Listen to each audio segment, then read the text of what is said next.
Mistikus Channel. Selamat datang. Vlog Jalan Cinta Sang Sufi. Fudail bin Iyad dan kisah pertaubatannya. Abu Ali Al-Fudail bin Iyad Talakani lahir di Khurasan. Diriwayatkan bahwa sewaktu masih remaja, Fudail adalah seorang penyamun.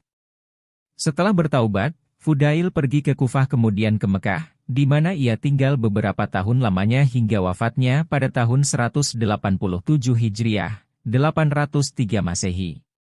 Nama Fudail cukup terkenal sebagai seorang ahli hadis, dan keberaniannya mengkhutbah Khalifah Harun ar-Rasyid sering diperbincangkan orang. Fudail, pembegal, dan kisah pertaubatannya. Sewaktu masih remaja, Fudail mendirikan kemah di tengah-tengah padang pasir, yaitu di antara Merv dan Baward. Jubahnya terbuat dari bahan kasar, topinya terbuat dari bulu domba, dan di lehernya senantiasa tergantung sebuah tasbih. Fudail mempunyai banyak teman yang semuanya terdiri dari para pencuri dan pembegal. Siang dan malam mereka merampok, membunuh, dan membawa hasil rampasan mereka kepada Fudail karena ia adalah ketua mereka. Fudail mengambil sesuatu yang disukainya, sesudah itu membagi-bagikan sisa harta rampasan itu kepada semua sahabatnya. Ia selalu tanggap tentang sesuatu dan tak pernah alpa dari pertemuan-pertemuan mereka. Setiap anggota baru yang sekali saja tidak menghadiri pertemuan, Fudail akan mengeluarkannya dari kelompok mereka. Suatu hari sebuah kafilah yang besar melewati daerah mereka. Fudail dan sahabat-sahabatnya telah menanti-nantikan kedatangan kafilah itu. Di dalam rombongan itu ada seorang lelaki yang pernah mendengar desas-desus mengenai para perampok itu. Ketika ia melihat kawanan perampok itu dari kejauhan, ia pun berpikir, bagaimanakah ia harus menyembunyikan sekantung emas yang dimilikinya. Kantung emas ini kusembunyikan, ia berkata di dalam hati, dengan demikian jika para perampok membegal rombongan ini, aku masih mempunyai modal untuk diandalkan. Ia menyimpang dari jalan raya. Kemudian ia melihat sebuah kemah dan di dekat kemah itu ada seorang yang wajah dan pakaiannya tampak sebagai seorang pertapa. Maka kantung emas itu pun lalu dititipkannya kepada orang itu yang sebenarnya adalah Fudail sendiri. Taruhlah kantungmu itu di pokok kemahku, Fudail berkata kepadanya. Lelaki itu melakukan seperti yang dikatakan Fudail. Kemudian ia kembali ke rombongannya, tetapi ternyata mereka telah dibegal oleh kawanan Fudail. Semua barang bawaan mereka telah dirampas sedang kaki dan tangan mereka diikat. Lelaki itu melepaskan ikatan sahabat-sahabat seperjalanannya. Setelah mengumpulkan harta benda mereka yang masih tersisa, menyingkirlah mereka dari tempat kejadian itu. Lelaki tadi kembali ke kemah Fudail untuk mengambil kantung emasnya. Ia melihat Fudail sedang berkerumun dengan kawanan perampok dan membagi-bagikan hasil rampasan mereka. Celaka! Ternyata aku telah menitipkan kantung emasku kepada seorang maling, lelaki itu mengeluh. Tetapi Fudail yang dari kejauhan melihatnya, memanggilnya dan ia pun datang menghampiri. Apakah yang engkau kehendaki? Lelaki itu bertanya kepada Fudail. Ambillah barangmu dari tempat tadi dan setelah itu tinggalkanlah tempat ini. Lelaki itu segera berlari ke kemah Fudail, mengambil kantung emas dan meninggalkan tempat itu. Dengan keheran-heranan, teman-teman Fudail berkata, dari seluruh kafilah itu kita tidak mendapatkan 1 dirham pun di dalam bentuk tunai, tetapi mengapa engkau mengembalikan 10.000 dirham itu kepadanya? Fudail menjawab, ia telah mempercayaiku seperti aku mempercayai Allah akan menerima taubatku nanti. Aku hargai kepercayaannya itu agar Allah menghargai kepercayaanku pula. Pada hari yang lain mereka membegal kafilah pula dan merampas harta benda mereka. Ketika kawanan Fudail sedang makan, seorang anggota kafilah itu datang menghampiri mereka dan bertanya, siapakah pemimpin kalian? Kawanan perampok itu menjawab, ia tidak ada di sini. Ia sedang sholat di balik pohon yang terletak di pinggir sungai itu. Tetapi sekarang ini belum waktunya untuk sholat. Lelaki itu berkata, ia sedang melakukan sholat sunat, salah seorang di antara pembegal-pembegal itu menjelaskan. Dan ia tidak makan bersama-sama kalian, lelaki itu melanjutkan. Ia sedang berpuasa, jawab salah seorang. Tetapi sekarang ini bukan bulan Ramadan? Ia sedang berpuasa sunnah. Dengan sangat heran lelaki tadi menghampiri Fudail yang sedang khusyuk di dalam sholatnya. Setelah selesai berkatalah ia kepada Fudail, Ada sebuah peribahasa yang mengatakan, hal-hal yang bertentangan tidak dapat dipersatukan. Bagaimanakah mungkin seseorang berpuasa, merampok, sholat, dan membunuh orang muslim pada waktu yang bersamaan? Apakah engkau memahami Al-Quran? Fudail bertanya kepadanya. Ya, jawab lelaki itu. Tidakkah Allah yang Maha Kuasa berfirman, orang-orang lain telah mengakui dosa-dosa mereka dan mencampuradukan perbuatan-perbuatan yang baik dengan perbuatan-perbuatan yang aniaya. Lelaki itu terdiam tidak dapat berkata apa-apa. Orang-orang mengatakan bahwa pada dasarnya Fudail adalah seorang yang berjiwa satria dan berhati mulia. Apabila di dalam sebuah kafilah terdapat seorang wanita, maka barang-barang wanita itu tidak akan diusiknya. Begitu pula harta benda orang-orang miskin tidak akan dirampas Fudail. Untuk setiap korbannya, ia selalu meninggalkan sebagian dari harta bendanya yang dirampasnya. Sebenarnya semua kecenderungan Fudail tertuju kepada perbuatan yang baik. Pada awal petualangannya, Fudail tergila-gila pada seorang wanita. Fudail selalu menghadiahkan hasil rampasannya kepada wanita kekasihnya itu. Karena mabuk asmara, Fudail sering memanjat dinding rumah si wanita itu tanpa peduli keadaan cuaca yang bagaimanapun juga. Sementara berbuat demikian, ia selalu menangis. Suatu malam ketika ia sedang memanjat rumah kekasihnya itu, lewatlah sebuah kafilah dan di antara mereka ada yang sedang membacakan ayat-ayat Al-Quran. Terdengarlah oleh Fudail ayat yang berbunyi, belum tibalah saatnya hati orang-orang yang percaya merendah untuk mengingat Allah. Ayat ini bagaikan anak panah menembus jantung Fudail, seolah sebuah ancaman yang berseru kepadanya, wahai Fudail, berapa lama lagikah engkau akan membegal para kafilah? Telah tiba saatnya kami akan membegalmu. Fudail terjatuh dan berseru, memang telah tiba saatnya, bahkan hampir terlambat. Fudail merasa bingung dan malu. Ia berlari ke arah sebuah puing. Ternyata di situ sedang berkemah sebuah kafilah. Mereka berkata, marilah kita melanjutkan perjalanan. Tetapi salah seorang di antara mereka mencegah, tidak mungkin, Fudail sedang menanti dan akan menghadang kita.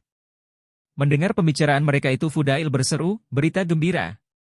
Fudail telah bertaubat. Setelah berseru demikian ia pun pergi. Sepanjang hari ia berjalan sambil menangis. Hal ini sangat menggembirakan orang-orang yang membenci dirinya. Kepada setiap orang di antara sahabat-sahabatnya, Fudail meminta agar janji setia di antara mereka dihapuskan.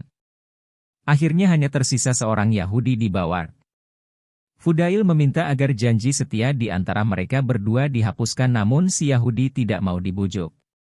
Sekarang kita dapat memperolok-olokkan pengikut Muhammad, si Yahudi berbisik kepada teman-temannya sambil tergelak-gelak. Jika engkau menginginkan aku untuk menghapuskan janji setia yang telah kita ikrarkan itu, maka ratakanlah bukit itu, si Yahudi berkata kepada Fudail sambil menunjuk ke arah sebuah bukit pasir. Bukit itu tidak mungkin dapat dipindahkan oleh seorang manusia, kecuali untuk waktu yang sangat lama. Fudail yang malang mulai mencangkul bukit itu sedikit demi sedikit, tetapi bagaimanakah tugas itu dapat diselesaikan? Pada suatu pagi, ketika Fudail sangat letih, sekonyong-konyong datanglah angin kencang yang meniup bukit pasir itu hingga rata. Setelah melihat betapa bukit pasir itu telah menjadi rata, si Yahudi yang sangat merasa takjub itu berkata kepada Fudail, sesungguhnya aku telah bersumpah, bahwa aku tidak akan menghapuskan janji setia kita sebelum engkau memberikan uang kepadaku. Oleh karena itu masuklah ke dalam rumahku, ambil segenggam uang emas yang terletak di bawah permadani dan berikan kepadaku. Dengan demikian sumpahku akan terpenuhi dan janji setia di antara kita dapat dihapuskan. Fudail masuk ke dalam rumah orang Yahudi itu. Sesungguhnya si Yahudi telah menaruh gumpalan-gumpalan tanah ke bawah permadani itu. Tetapi ketika Fudail meraba ke bawah permadani itu dan menarik tangannya keluar, ternyata yang diperolehnya adalah segenggam penuh dinar emas. Dinar-dinar emas ini diserahkannya kepada si orang Yahudi tadi. Islamkanlah aku, si Yahudi berseru kepada Fudail. Fudail mengislamkannya dan jadilah ia seorang Muslim. Kemudian si Yahudi berkata kepada Fudail, tahukah engkau mengapa aku mau menjadi seorang Muslim? Hingga sesaat yang lalu aku masih ragu, yang manakah agama yang benar. Aku pernah membaca di dalam Taurat, jika seseorang benar-benar bertaubat, kemudian menaruh tangannya ke atas tanah, maka tanah itu akan berubah menjadi emas. Sesungguhnya ke bawah permadani tadi telah kutaruhkan tanah untuk membuktikan taubatmu. Dan ketika tanah itu berubah menjadi emas karena tersentuh oleh tanganmu, tahulah aku bahwa engkau benar-benar telah bertaubat dan bahwa agamamu adalah agama yang benar. Fudail memohon kepada seseorang, demi Allah, ikatlah kaki dan tanganku, kemudian bawalah aku ke hadapan Sultan agar ia mengadiliku karena berbagai kejahatan yang pernah kulakukan. Orang itu memenuhi permohonan Fudail. Ketika Sultan melihat Fudail, terlihatlah olehnya tanda-tanda manusia berbudi pada dirinya. Aku tidak dapat mengadilinya, Sultan berkata. Kemudian ia memerintahkan agar Fudail diantarkan pulang dengan segala hormat. Ketika sampai di rumahnya, Fudail mengeluarkan sebuah tangisan yang keras. Dengarlah Fudail yang sedang berteriak-teriak itu. Mungkin ia sedang disiksa, orang-orang berkata.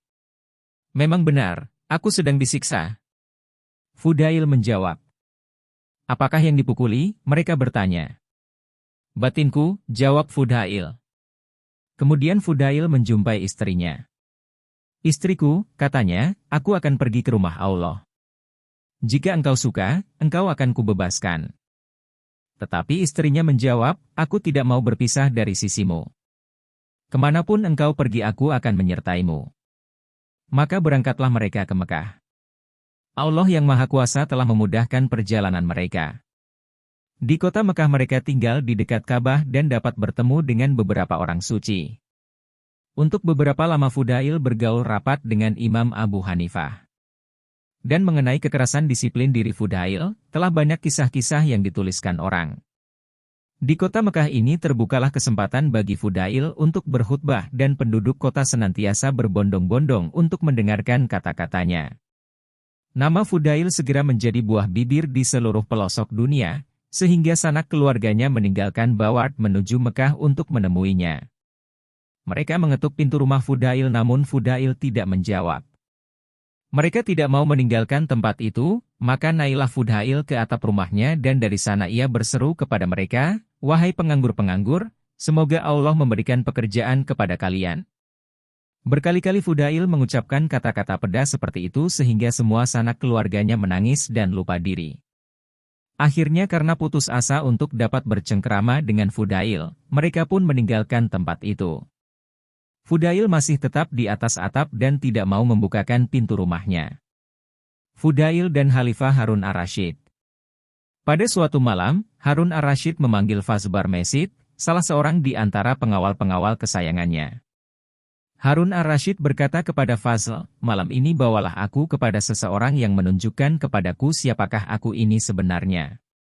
Aku telah jemu dengan segala kebesaran dan kebanggaan. Fazl membawa Harun ar-Rasyid ke rumah Sufyan al-Uyainah. Mereka mengetuk pintu dan dari dalam Sufyan menyahut, siapakah itu? Pemimpin kaum muslimin, jawab Fazl. Sufyan berkata, mengapakah Sultan Sudi menyusahkan diri? Mengapa tidak dikabarkan saja kepadaku sehingga aku datang sendiri untuk menghadap? Mendengar ucapan itu Harun ar-Rasyid berkata, ia bukan orang yang kucari. Ia pun menjilatiku seperti yang lainnya. Mendengar kata-kata Sultan itu, Sufyan berkata, jika demikian, Fudail bin Iyad adalah orang yang engkau cari. Pergilah kepadanya. Kemudian Sufyan membacakan ayat, apakah orang-orang yang berbuat aniaya menyangka bahwa kami akan mempersamakan mereka dengan orang-orang yang beriman serta melakukan perbuatan-perbuatan yang syalih? Harun ar-Rasyid menimpali, seandainya aku menginginkan nasihat-nasihat yang baik niscaya ayat itu telah mencukupi. Kemudian mereka mengetuk pintu rumah Fudail. Dari dalam Fudail bertanya, siapakah itu? Pemimpin kaum muslimin, jawab Fazl. Apakah urusannya dengan aku dan apakah urusanku dengan dia? Tanya Fudail. Bukankah suatu kewajiban untuk mematuhi para pemegang kekuasaan, sela Fazl? Janganlah kalian menggangguku, seru Fudail. Perlukah aku mendobrak pintu dengan kekuasaanku sendiri atau dengan perintah Sultan? Tanya Fazl. Tidak ada sesuatu hal yang disebut kekuasaan, jawab Fudail. Jika engkau secara paksa mendobrak masuk, engkau tahu apa yang engkau lakukan. Harun ar-Rasyid melangkah masuk. Begitu Harun menghampirinya, Fudail meniup lampu sehingga padam agar ia tidak dapat melihat. Wajah Sultan Harun ar-Rasyid mengulurkan tangannya dan disambut oleh tangan Fudail yang kemudian berkata, "Betapa lembut dan halus tangan ini. Semoga tangan ini terhindar dari api neraka." Setelah berkata demikian Fudail berdiri dan berdoa. Harun ar-Rasyid sangat tergugah hatinya dan tak dapat menahan tangisnya. "Katakanlah sesuatu kepadaku," Harun memohon kepada Fudail. "Leluhurmu, Paman Nabi Muhammad, pernah meminta kepada beliau Shallallahu Alaihi Wasallam, jadikanlah aku pemimpin bagi sebagian umat manusia." Nabi Shallallahu Alaihi Wasallam menjawab, "Paman, untuk sesaat aku pernah mengangkatmu menjadi pemimpin dirimu sendiri." Dengan jawaban ini yang dimaksudkan Nabi adalah, sesaat mematuhi Allah adalah lebih baik daripada 1000 tahun dipatuhi oleh umat manusia. Kemudian Nabi menambahkan, kepemimpinan akan menjadi sumber penyesalan pada hari berbangkit nanti. Lanjutkanlah, Harun ar-Rasyid meminta. Ketika diangkat menjadi khalifah, Umar bin Abdul Aziz memanggil Salim bin Abdullah, Raja, bin Hayat, dan Muhammad bin Ka'ab. Umar berkata kepada mereka, "Hatiku sangat gundah karena cobaan ini. Apakah yang harus kulakukan?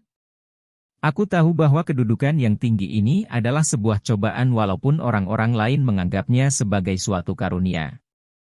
Salah seorang di antara ketiga sahabat Umar itu berkata, "Jika engkau ingin terlepas dari hukuman Allah di akhirat nanti, pandanglah setiap muslim yang lanjut usia sebagai ayahmu sendiri, setiap muslim yang remaja sebagai saudaramu sendiri, dan perlakukanlah mereka sebagaimana seharusnya putramu sendiri. Dan perlakukanlah mereka sebagaimana seharusnya seseorang memperlakukan ayahnya, saudaranya, dan putranya." Lanjutkanlah. Harun ar-Rasyid meminta lagi. "Anggaplah negeri Islam sebagai rumahmu sendiri dan penduduknya sebagai keluargamu sendiri. Jenguklah ayahmu, hormatilah saudaramu dan bersikap baiklah kepada anakmu. Aku sayangkan jika wajahmu yang tampan ini akan terbakar hangus di dalam neraka. Takutilah Allah dan taatilah perintah-perintahnya. Berhati-hatilah dan bersikaplah secara bijaksana, karena pada hari berbangkit nanti Allah akan meminta pertanggungjawaban sehubungan dengan setiap muslim dan Dia akan memeriksa apakah engkau telah berlaku adil kepada setiap orang.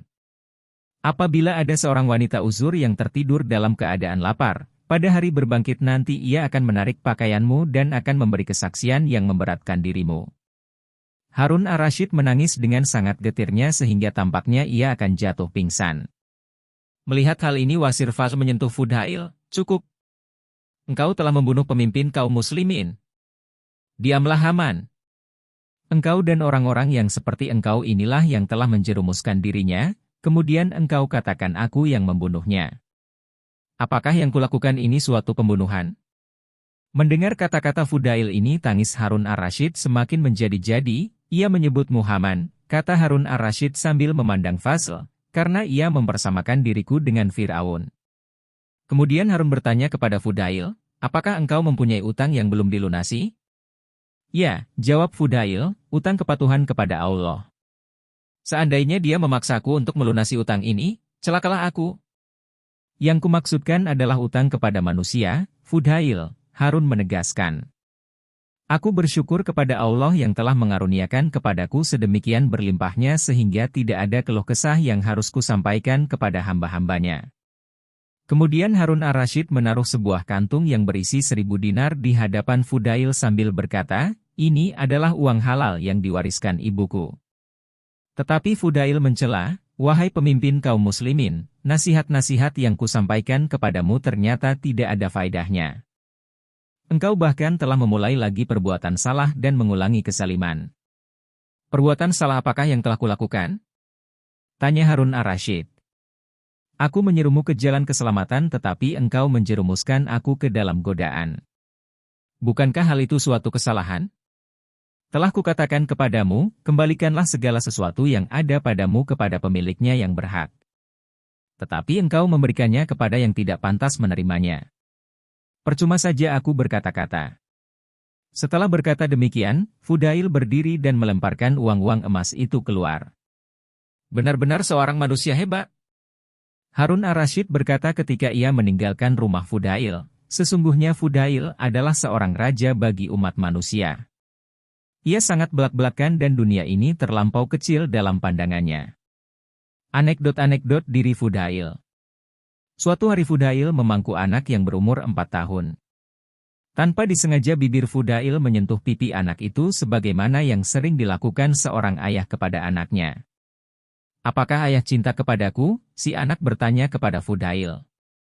"Ya," jawab Fudail. "Apakah ayah cinta kepada Allah?" "Ayah. Berapa banyakkah hati yang ayah miliki?" "1," jawab Fudail. "Dapatkah ayah mencintai 2 hal dengan 1 hati?" si anak meneruskan pertanyaannya.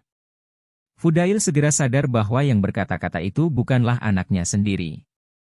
Sesungguhnya kata-kata itu adalah sebuah petunjuk ilahi. Karena takut dimurkai Allah, Fudail memukul-mukulkan kepalanya sendiri dan memohon ampun kepadanya. Ia renggut kasih sayangnya kepada si anak kemudian dicurahkannya kepada Allah semata-mata. Pada suatu hari Fudail sedang berada di Padang Arafah. Semua jamaah yang berada di sana menangis, meratap, memasrahkan diri dan memohonkan ampun dengan segala kerendahan hati.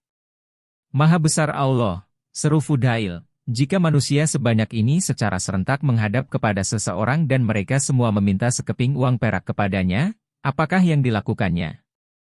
Apakah orang itu akan mengecewakan manusia-manusia yang banyak ini?" "Tidak," orang ramai menjawab. Jadi, Fudail melanjutkan, "Sudah tentu bagi Allah yang Maha Besar untuk mengampuni kita semua adalah lebih mudah daripada bagi orang tadi untuk memberikan sekeping uang perak. Dia adalah yang maha kaya di antara yang kaya, dan karena itu sangat besar harapan kita bahwa Dia akan mengampunkan kita semua." Putra Fudail menderita penyakit susah buang air kecil. Fudail berlutut di dekat anaknya dan mengangkat kedua tangannya sambil berdoa, "Ya Allah, demi cintaku kepadamu sembuhkanlah ia dari penyakit ini." Belum sempat Fudail bangkit dari duduknya, si anak telah segar bugar kembali. Di dalam doanya Fudail sering mengucapkan, "Ya Allah, ampunilah aku karena Engkau Maha Tahu bahwa aku telah bertaubat, dan janganlah Engkau menghukumku karena Engkau Maha Berkuasa atas diriku."